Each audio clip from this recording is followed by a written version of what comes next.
to be excited because I'm about to change your lives. I just want you to walk away taking 1 or 2 things that you can put into practice. That's something you can do. Can you choose 1 or 2 things that help you? And then leave the rest. There has been a shift. How many of you in here have noticed that mobile phones, social media, and apps have shifted the way that we communicate with each other? Who's noticed this shift?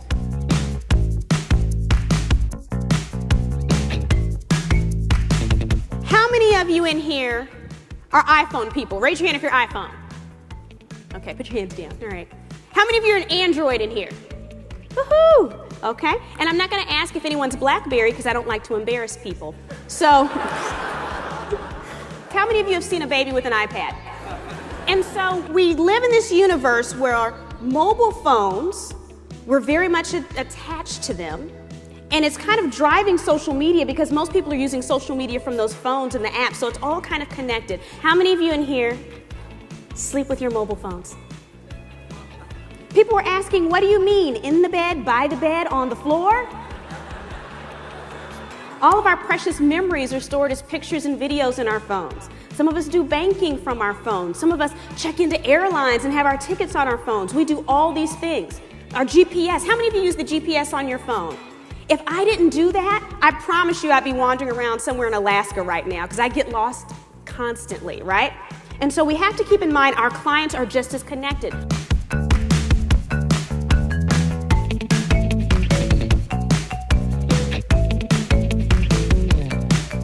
Sometimes automating some of the even home stuff allows you to focus on business because you're not stressed thinking you're dropping the ball in other places. And so you can get all kinds of things done for you through these apps.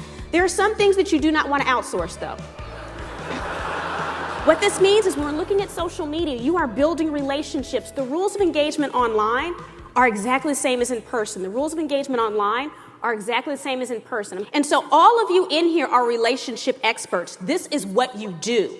It's not just about asset management. You are good with people. That's part of what you do. And so understand that to be successful on social media, all it is applying the rules you already know in the real world online. How do you manage these relationships in ways where you're still touching people? Think about that wealth manager I told you about.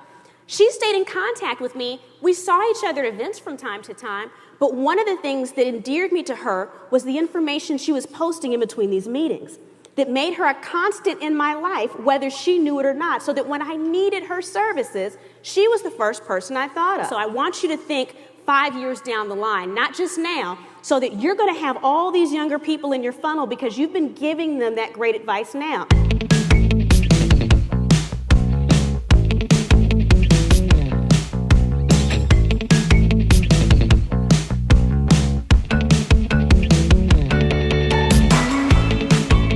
Creating a strong brand on social media, creating a strong brand. Or is there a social network you can think of where you can plug in someone's name and it'll tell you if you know someone in common?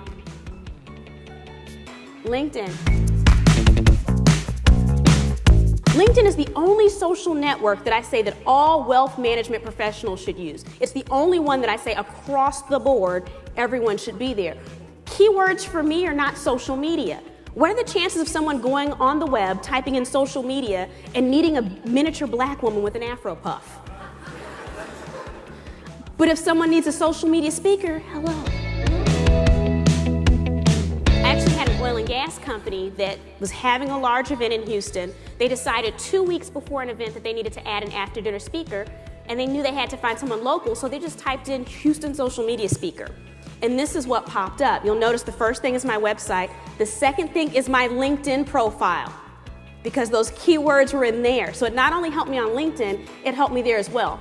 This is how this all plays together. So leveraging social media and keywords on it not only helps you within the social networks, but it helps you with Google as well to pop up for your search terms. How many of you in here love making cold calls?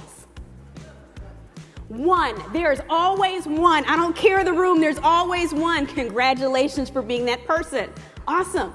If you see that you know someone in common, ask that person in common, hey, can you introduce me? Can we set up a meeting? Now, what's interesting is when I ask people, how would you contact this person you know in common within LinkedIn, or when you're seeing this, the answers come along generational lines.